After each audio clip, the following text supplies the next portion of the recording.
Mga kapatid kong Filipino, nandito na naman ako sa harap ninyo. Ako yung may reklamo, hindi ngayon kayo sa akin, kung ako ang magreklamo sa inyo. Una, itong quarantine natin, enhanced, so it's really intended to protect the other guy. Kung ayaw mo na maprotektahan ka, then the reason behind kung bakit ka pinipigilan is para sa kapwa-tao mo. In the sense na kung ayaw talaga ninyong maniwala, nagmamatigas ang ulo ninyo at kulang yung disiplina, talagang hindi ito mahihinto. Kasi every time magdidikit kayo, nakita ko, nagsasabong kayo, may painom pa. I'm calling on the local government units to kindly just follow the direction or guidelines. Hindi nga naman ako namimilit. Hindi nga ito martial law . And even dyan yung martial law, you do not put people in prison. Walang rason ang martial law kasi wala namang virus dyan, wala namang bacteria, wala namang whatsoever. Hindi nga naman ito martial law, pero parang martial law na rin in the sense that I have to impose something on you for your own good and for the good of the country and people. Sa akin, pag ayaw mong sumunod, ako lang ang if you ask me, sige, bahala kayo. Pagdating ng panahon, huwag kang pumunta sa akin, magpa-ospital ka, tapos ako pa ang pagastusin mo. Ginusto mo yan . Ngayon, alam ko na sabik na kayo. Para kayong taga-bilibid, lahat tayo, pati ako. Hindi na nga ako makauwi sa Davao. Birthday ng apo ko, birthday ng yung partner ko, birthday ng anak ko, hindi makauwi. Bakit? Hindi ako pinapayagan ng mayor doon na makapunta. Walang eroplano na may pasahero makalanding sa Davao City. Pinagbabawal ng mayor doon. Kung sang-ayon ba yan sa instruction ko o yung rights of the people to travel, malaking debate na yan . At saka ayaw ko makipag quarrel with anybody, especially the mayor of Davao City na anak ko, hindi naman nung patalo yan. Magsisigawan lang kami, mukhang gago kami sa publiko. So, sundin lang natin. Ako mismo, gusto kong umuwi, birthday ng anak ko, birthday ng apo ko, birthday ng partner ko, hindi nga ako makasakay ng eroplano kasi hindi ka palan, you are not allowed to land. That's the problem. So kung pilitin mo, baka puntahan ka doon at the mayor, she's baka doon mismo bulyawan kaming lahat. Wala tayong magawa dyan kasi yun ang patakaran niya to protect the people of Davao City. Wala ho may gusto. Ako mismo naiinip na. Nagmumura na ako. Every time I wake up, kakain ako, breakfast, nagdadaldal na ako sa ito yung ano bang klaseng buhay inabot natin dito sa mundong ito ngayon. As far as I can remember, walang ganitong nangyari, yung epidemic. Epidemic is kung sa Pilipinas lang. Pandemic is yung buong mundo. tayo ang nakatikim ng pandemic. And ang sakit nito, mahirap awahin. Hindi mo makikita at basta na lang yung transmission. Sabi ko nga, I do not believe na yung sabi 2 days after the warning, nag-lockdown ako. I believe that even during the previous months, meron na yan at nakapasok na dito. Hindi lang alam ng mga tao. So yung hindi nakapag-ospital, mahirap. And that is a very terrible the irony of it all, yung namamatay sa bahay at sinabi lang may lagnat, hindi naman nakapag-examine sa doktor. And for all you know, nandyan na yan. Yung COVID na yan could not travel more than 2 days nandito na yan, daladala na yan ng ating mga bisita. Ayaw ko naman magdada ngayon. Hindi naman nila gusto. Sino bang may gusto na patayin ang kapwa-tao mo, pati yung mga nasa bayan mo? Walang may gusto ng ganun. Ako ayaw ko.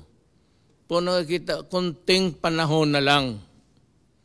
Sinasabi ko sa inyo yan, nagbabasa ako at nakikinig ako, lahat ng istasyon, BBC, kung ano na lang, at yung mga briefer, meron akong mga hindi bakuna. Kasi yung bakuna galing talaga sa loob ng tao kukunin, tapos i-culture. Ito ang ano nila, parang killer. Inumin mo, hindi naman galing sa katawan mo, it's a chemical, I suppose. Tapos papatayin yung problema nito, pati yung ibang cells, papatayin rin niya.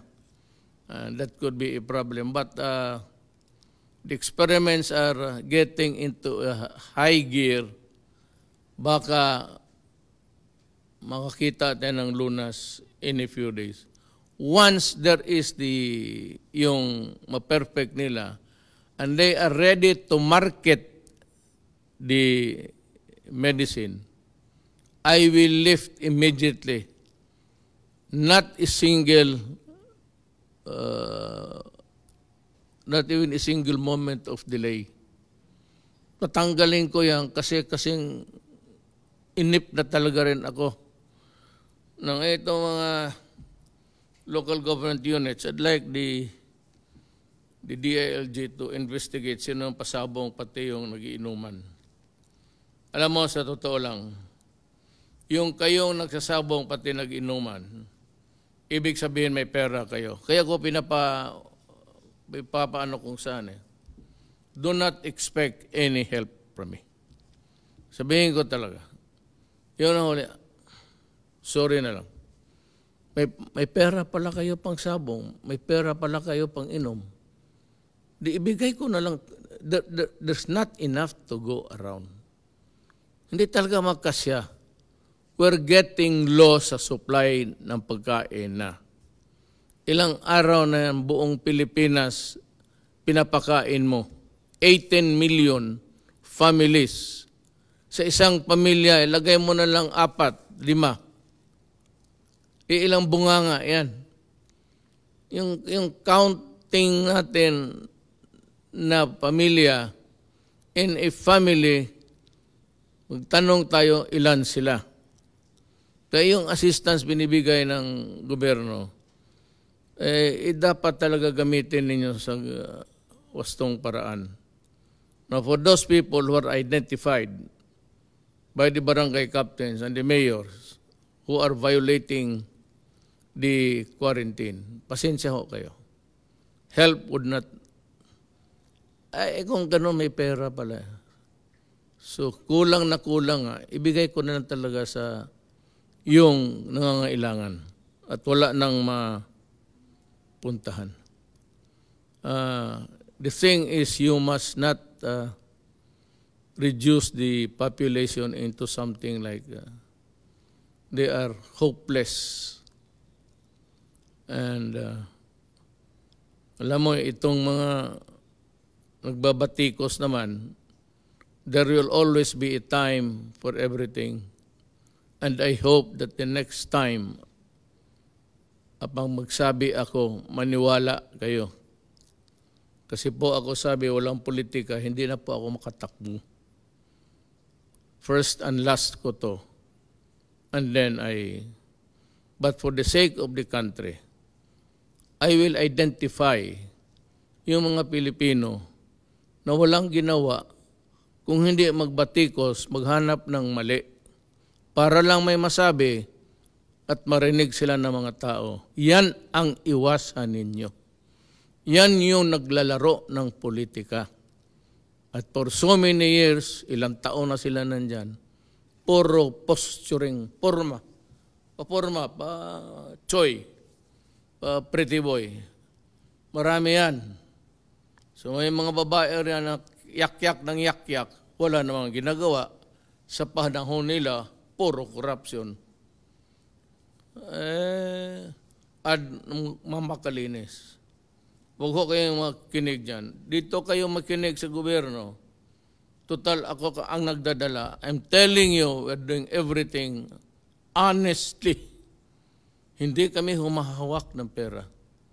Maraming mga milyonaryo nagpunta, nagsabi, magbigay ng tulong, ipapadaan sa, alam mo na. Siyempre, para malaman ng presidente, talaga nagbigay sila. Sabi ko, hindi ako nagtatanggap ng pera. Idiretso ninyo yan doon sa ospital. Do not, I'd like to, this is also maybe for the information of everybody. Do not come to me bringing money. I do not accept. Ayaw kong humawak ng pera. Kasi ayaw kong magkwenta. Pag siningil ka balang araw, saan yung, ayaw ko ng ganun. Gusto ko wala. Para pag nating ng panahon, sabihin ko, anong kaya mo dyan? Ano bang hinawakan ko? Gaya ng itong mga komunista, mga left, intelligence fund. Intelligence fund, hangin yan. Kukolektahin yan. Tapos pagdating ngayon, itong budget na ito, yun ang guide natin paano gastusin sa nakolekta natin. Pero wala tayong pundo na paghati-hatian natin yan. Yung savings, iba yun. Yun ang ginagamit ko rin. Pag maubos yan, then we start to borrow. Pag wala nang naubos na yung pautang, then we sell the assets of the government. I hope that this dilemma that we are facing now will end soon. Lahat naman tayo nagdadasal. Ako, I seldom pray. Believe me. Bihira ako na medyo, hindi naman nakaluhod. Nakaupo lang sa kama. Tapos, calling the Almighty God to have mercy on His people for all mankind. Kasi ipit tayo. Kung wala na tayong ibang nasa kanto ka na eh. Wala ka na ibang matawagan. Hindi mo matawagan kung ano, mga eksperto hanggang ngayon. Nabubungo na kung paano nila gawin ang vaccine. But, sabi ang bakuna is about 2021. Ang bakuna. Pero yung ibang medisina, yung mga killer antibodies, nandyan na ata. Pero yung bakuna which should give us a permanent immunity sa sakit na yan, wala pa. So itong killer, baka pagkatapos you are not careful, babalik rin. Now ngayon, bakit ayaw mo lang baski piecemeal? Sabi kasi ng mga experts, hindi naman ako expert. Hindi ako abogado, hindi ako doktor, abogado ako. So nakikinig lang ako sa mga doktor, lalo yung mga doktor na bright, na may sinasabi sila na if you lift the quarantine hastily, baka sabi ko nga, yung first, second, and third wave, hindi ko nga alam kung nasaan tayo. Nandiyon dito ba tayo sa first o second? Kung nakinig kayo sa akin the last time, maintindihan ninyo yung salita ko. Kung hindi nakinig, wala na akong magawa. Hindi ko na balik-balikin dyan. Mapayag naman ho tayo sa makalabas kayo, makabili ng pagkain to survive. But kung sabihin talaga ninyo na gutom na walang pagkain, hintayin lang ninyo, paalamin lang ninyo ang barangay captain. And I'm sure that we would have the food that needed to be on the table. Kaya ito ngayon ang sitwasyon. I'm just asking for your disiplina, konti. Kasi pag ayaw ninyong maniwala, mag-take over ang military pati pulis. I am ordering them now to be ready. Ang pulis pati military ang mag-enforce sa distance, social distance, at yung curfew. Sila na, parang martial law na rin. Mamili kayo. Ayaw ko. Pero pagka naipit na yung bayan at walang disiplina kayo, hindi na bali sana kung hindi kayo maniwala sa akin, no? Wala man ang paki. Hindi mo tayo kaibigan, hindi tayo kapartido, ayaw ninyo sa akin, hindi, okay lang. Pero ngayon, anumang partido mo, o anumang kulay mo, sumunod ka. Kasi pag hindi, ang kaharap mo sunod, ang militar na pati pulis. Yan ang ano ko. Ngayon, kailan talaga, estimate mo, bigyan mo kami. Baka next week. Every day they are at it. Kaya nga, nandyan sila nakatutok. Habulan sila ngayon. Pero, alam ko, even before the vaccine, which yung isang malaking Johnson & Johnson, sabi nila that they are almost a mile away, 2021.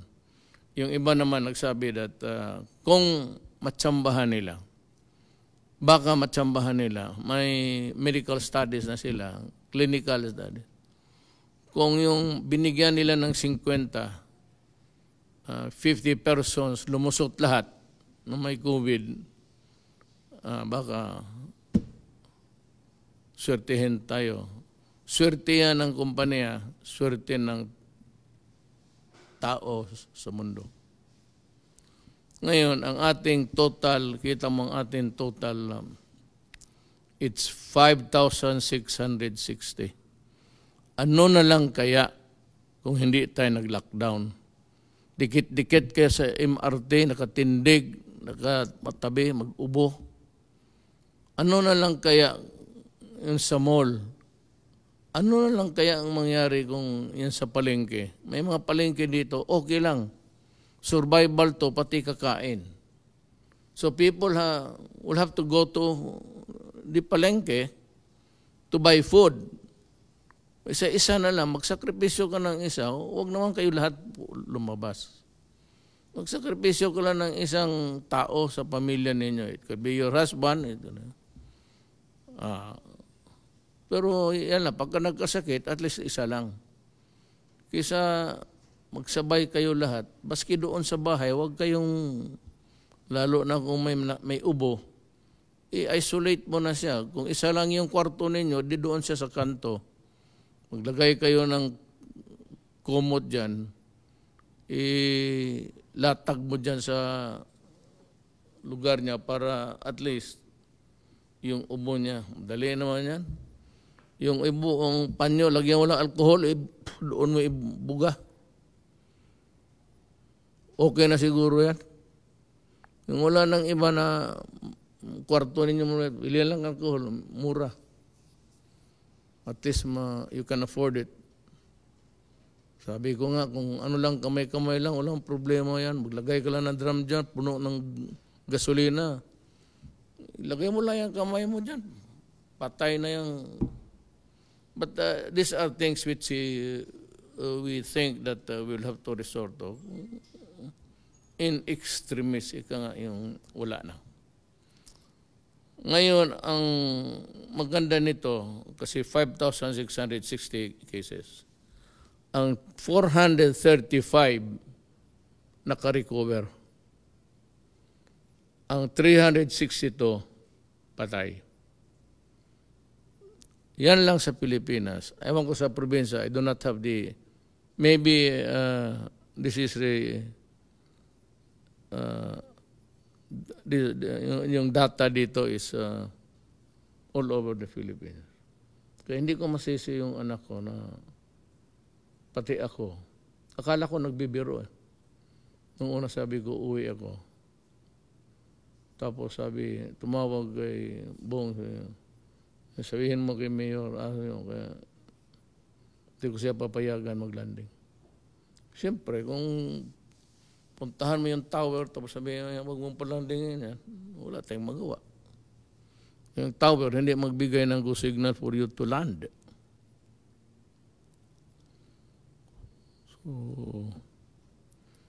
So ulitin ko yung nahuli. Yung nahuli na pinaglalaruan ninyo yung pera ng gobyerno, intended to help you. It's not na lahat kayo kinukundin ako. Probably there are about 80% na ano.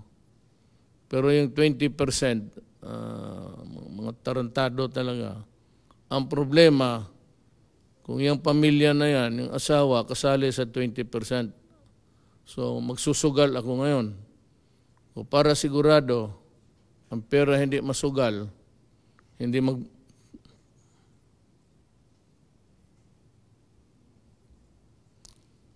ibili ng alak, katarantaduhan. Yan,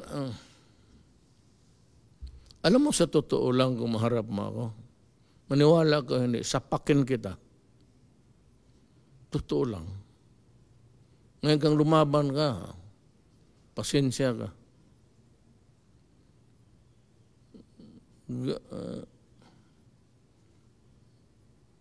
Ganun talaga. Pag may ibigay ako na pera tapos na, pati yung mga pulis mahuli ko magpiat-piat dyan sa estasyon.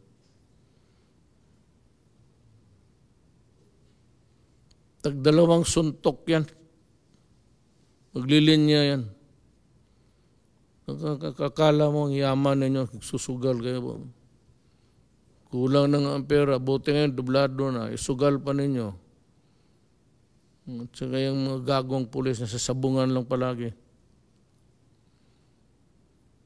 Wala na nga pera para pang pamilya, waldasin pa ninyo sa mga bagay ng inuman, sugat. Kaya sabi ko, maabutan ko kayo. Maniwala ka, taga mo sa kung saan mo itaga yan. Sa bato, sa tubig,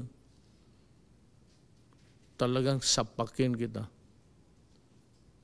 Ngayon, mag-away man tayo kasi masaktan ka. Di ikaw,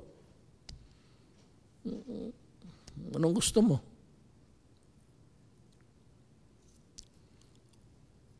Buti magkaintindihan tayo. Hindi ako napagtapang-tapangan. Lahat naman kayo matapang eh. Hindi nga kayo natatakot na mahuli na nagiinuman sa labas, nagsusugal. Kung ang tawag mo dyan, kung hindi, ano yan, kung hindi katapangan. So lahat tayo, parang inyong katapangan ninyo, letse, mga puro kayo ulol.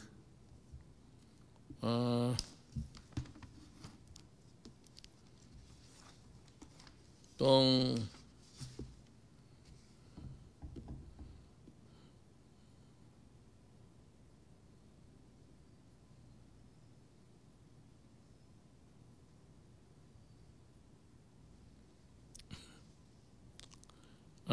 ang kasi dito kasi na well, yung assistance and kung kunin ng inyong asawa, huwag ninyong ibigay. At kung awayin kayo, hampasin na ninyo ng tubo na paalamin mo ako. At saka yung mamatay ngayon, sabi ko nga, huwag kayong mamatay ngayon. Kayong mga matigas ang ulo. Kasi pag namatay ka at nalaman ng gobyerno na positive ka o galing ka doon sa ospital, hindi na kailangan na ospital ka, positive ka lang, kukunin yung katawan ng patay mo sa ayaw mo at sa hindi, that is to protect the greatest good for the greatest number. So kukunin yan, susunugin yan. Sa ospital, mamatayan, hindi ka man makaakyat doon, ikarga ng, tapos ibaba doon sa morgue, tapos balutin, ikarga, tapos diretso na sa crematorium. Hindi mo na makita. Walang burol, bawal. Pagka-COVID, bawal ang burol. Ngayon, kung malaman yan, kukunin yung patay sa harap ninyo, yung kabaong, ibalik na lang sa inyo, balik mo doon sa punerarya, kasi yung katawan, susunugin talaga yan. Para talaga yan sa lahat. The greatest good for the greatest number.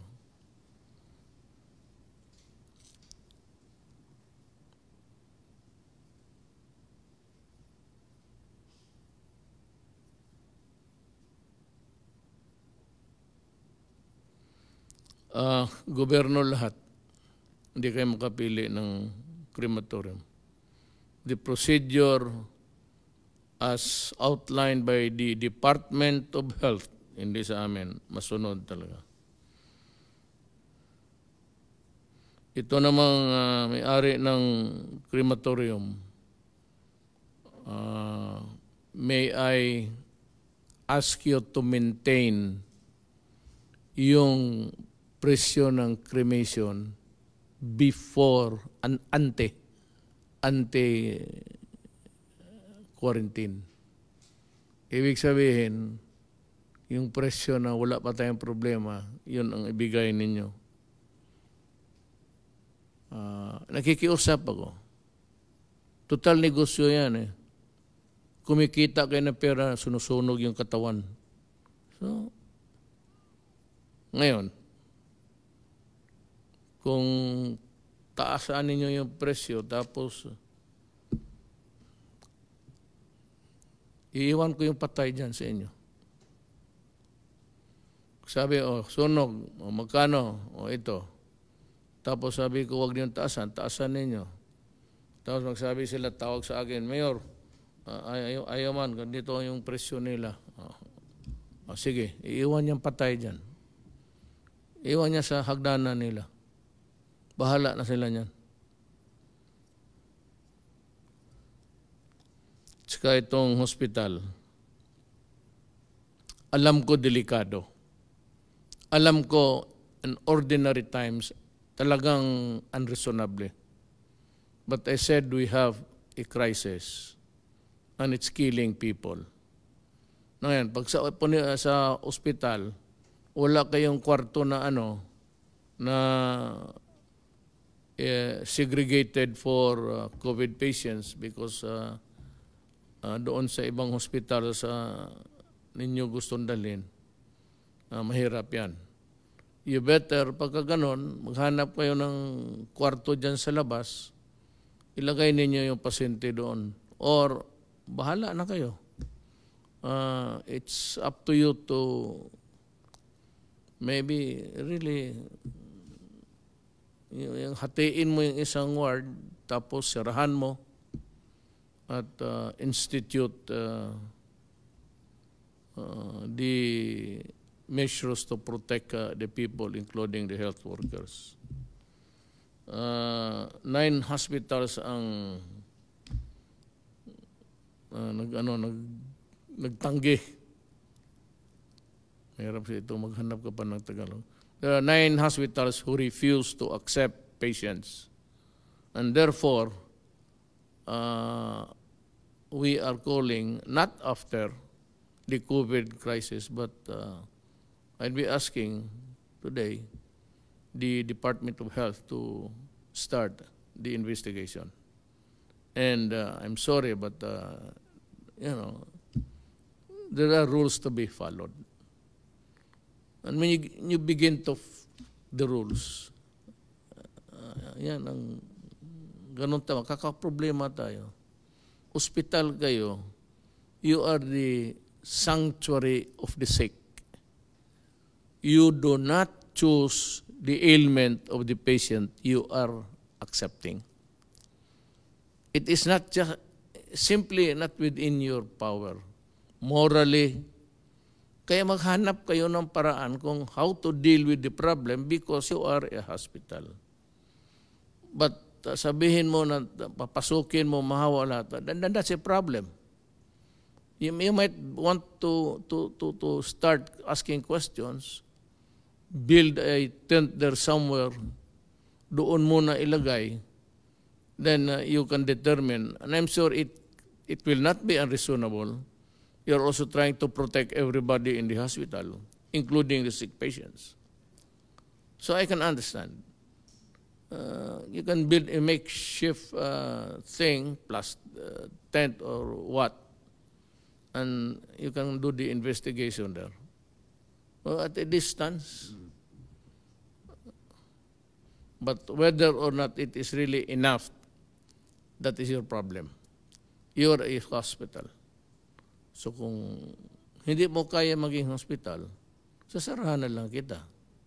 Why pretend to be a hospital when you are not a hospital? Because you cannot choose the patients that you have to attend to medically.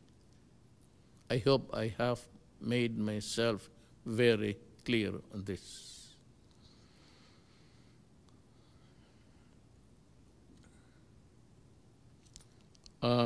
Also for the doctors to take note of what happened to the patient, because questions will be asked later, and you will be in a position to answer correctly.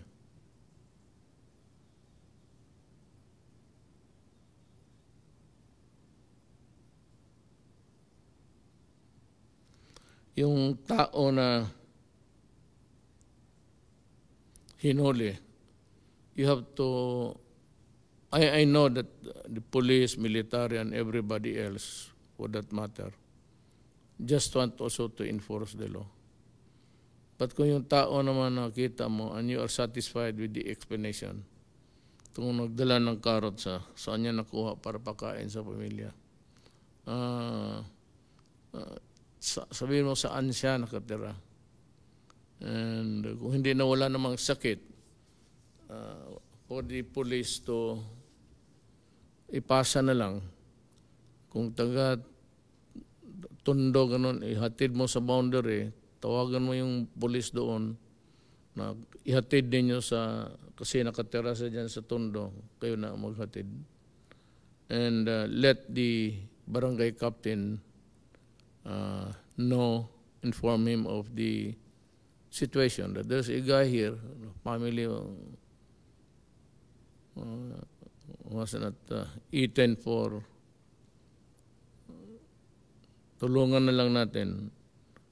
I'm sure if you bring this to the attention of the mayor, Mayor Moreno, and every mayor for that matter, no mayor could ever also bear to see his constituents die of hunger. So I'd like to remind everybody that whatever we do here, there has to be a humanity in it. It's just a question of enforcing the law. You have to take into account the humanity angle. So, kaawa naman.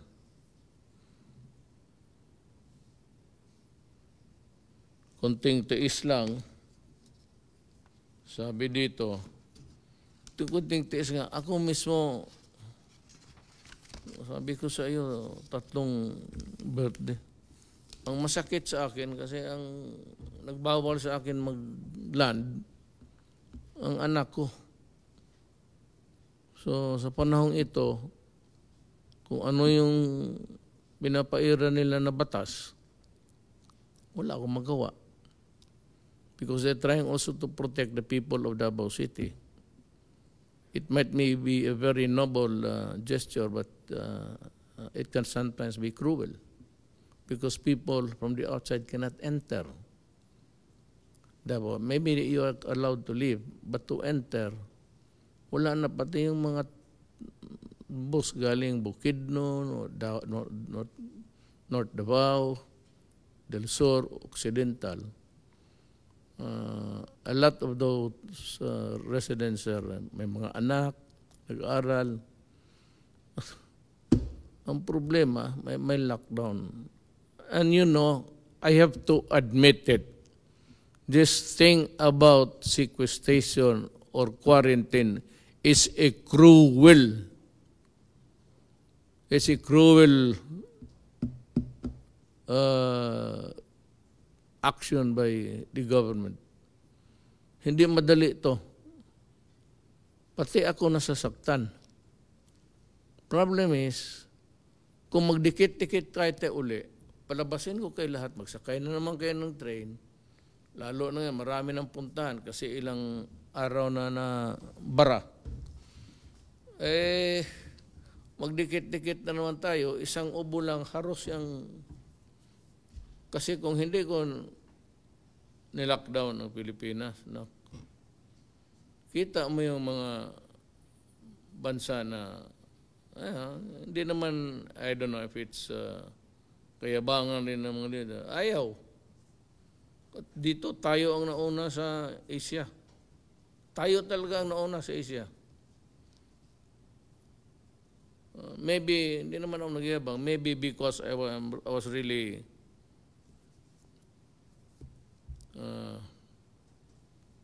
talagang kinumpleto ko yung pagka mayor ko para maalagaan ko kayo. Sorry, I'm not given to use the word president. Kaya sabi nga nila si Duterte hindi presidente. Tama. Tama, hindi ako presidente. Kung anong asta ko? Mayor. Bunganga ako, mayor. Lahat ng galaw ko, mayor lang ako. Ngayon, kung may standard kung paano gagalaw ang presidente, wala pa akong nakita. Walang guideline, paano magdamit, paano maswerte na.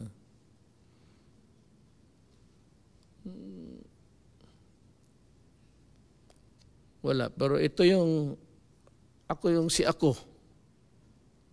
Ako. So, hindi ako nananakot. Kasi wala naman akong, nananakot ako na mahawa kayo. Kasi sigurado patay. Paski sa bahay, yung huwag lang kayong magkadikit-dikit palagi, lalo na may isa o dalawa lumabas. Then just try to keep a distance. Yung ano naman na hindi ka agad mag-go. But most importantly, actually, is that you have a mask that is an effective thing. Huwag yung mask na nakalaylay tapos makapasok yung binuga mo na virus o virus para protektahan mo. No? Tiis ang ano dyan. Kalbaryo to, actually. Ang nakita ko lang na tapos na yung paghirap niya si Jesu Cristo. Kasi dumaan na ang Biyernes Santo, Sabado de Gloria, Sunday nabuhay na siya. Pero tayo parang patay ngayon. Ewan ko ba kung itong ating universe, isa lang tayo sa billions, no? Hindi ko talaga masabi kung bakit ganito ang nangyari sa atin. Sa bahay, mag-mask kayo.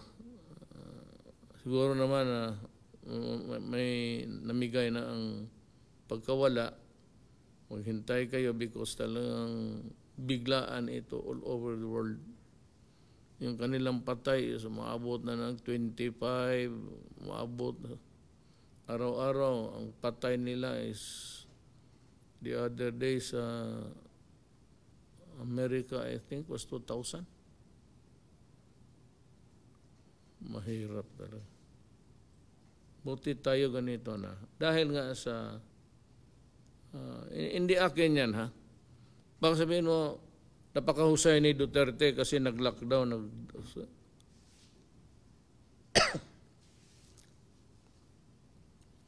Ang may sabi niyan, yung mga doktor, hindi ako. Hindi akin itong social distancing. Itong distance rule. That's not mine. Hintay lang kayo. Sabi ko, pag nandyan na yan bukas, may mga ano na yung iba atat na rin yung gusto nila ilabas yung kanila antibodies na. Wala ng proseso, antibodies na. Yan, yung iba, usually magkuha ka kasi ng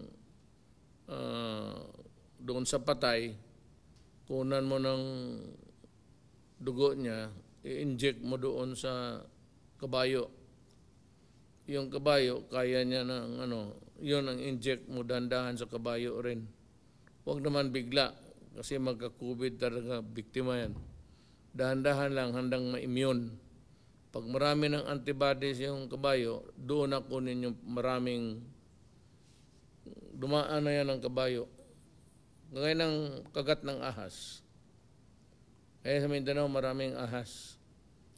Pero hindi ko alam na karamihang kubra lumipat na dito.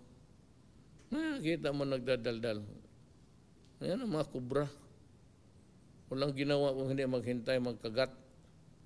Just to be able to open her or his mouth.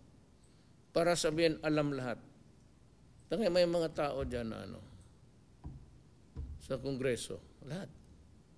Na baski anong topic, may masasabi talaga. Oh, ganoon yan eh. Magdagdag. Kaya ayaw magpaiwan. Sabi ko, there will always be a time for reckoning. Dating ng election, sabihin ko sa inyo, kung sino yung tao na dapat pili. Mamili kayo ng baka may next COVID. Kikita mo naman kung sino-sino sila. Ano ang nagawa? Ito lang tanong ko. Dumaan naman kayo. Ano ang nagawa ninyo para sa bayan? Yan lang. Pag sinabi ninyo ako wala, okay wala, ay kayo. What have you done for the country except to talk and criticize and talk? Filipino naman, nakikinig ka dyan sa mga, babasa ka dyan sa mga Facebook. Tapos pagdating ng panahon ng kamatayan, ito lahat bagsak ka na. Then you look to government for succor.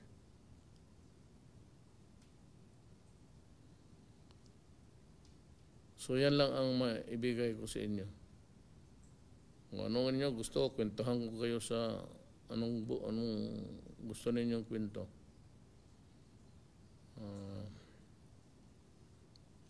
Wala nga.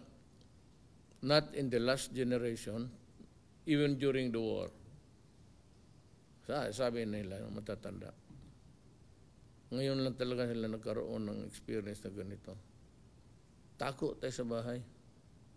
Sabi nga na isang smart elect, paano natin malabanan yung COVID, Mayor, kung nagtatago tayo sa bahay? correct ka. Yun ang misteryo ng COVID. Nakatago ka na at gusto mong mag-away. Ang awayin mo, magtago ka. Di ba? Magtago ka dahil mahawa ka. Gusto mong labanan, o sige, labanan natin. Paano? Magtago ka. O, ganun rin. Ang China, kasi nagsunod, yung sa UB, saan galing yung doon nag-umpisa itong contamination. Okay na. Nag-lockdown sila 59 days. Nung isang araw, binuksan nila. Maligaya na sila. Sumunod kasi wala na silang positive. Not one of, not even one sa population. So, sunod lang tayo, baka magkaroon rin ang mangyari para magpasalamat tayo. Again, I said, I know it's hard. Alam mo, sa totoo lang, gusto ko na lumabas kayo. Alam mo bakit? We are running low. Low as in low yung ating supplies. Sabi ko nga, we cannot feed you wherever hanggang kamatayan. Hindi ka naman paggamot lahat ka agad-agad. Ilan lang ospital. Wala man ang hospital na libo Kaya we had to go for yung makeshift hospital for the numbers. At yun namang mga may-ari ng mga buildings, mga hotels na who so generously offered. One day I will maybe go to you and thank you personally for helping us. In the meantime, mga kababayan ko, kunting panahon na lang. Kung may access kayo sa internet, nandyan lahat, nilalatag na nila kung ano. So, wag na yung vaccine. Itong mga killer antibodies na lang. Kasi kung mabili yan, in mass production, mabigyan ng quota yung Pilipinas at sufisyente, I will lift ang medisina lang kailangan ko. Vaccine 2021. Kung baga ito, kung bacteria, antibiotic, penicillin, gano'n. So, pinapatay yan. Hindi dahil sa katawan natin, kung hindi dahil sa injection. Kunting panahon lang. Kunting tiis na lang talaga. Nakikiusap ako. And besides, I said we are running low sa supply. So we are negotiating again now. If we can have, we can borrow. Kasi yung may sabi mo na $500 million, part of that really is to control COVID. So, may mo talaga yan. Hindi mo pwede gastusin yan sa infrastructure. It's intended just for the human being. So, dadating rin yung panahon na yan. In the fullness of God's time, the antibodies and the vaccines will come. Maraming salamat po.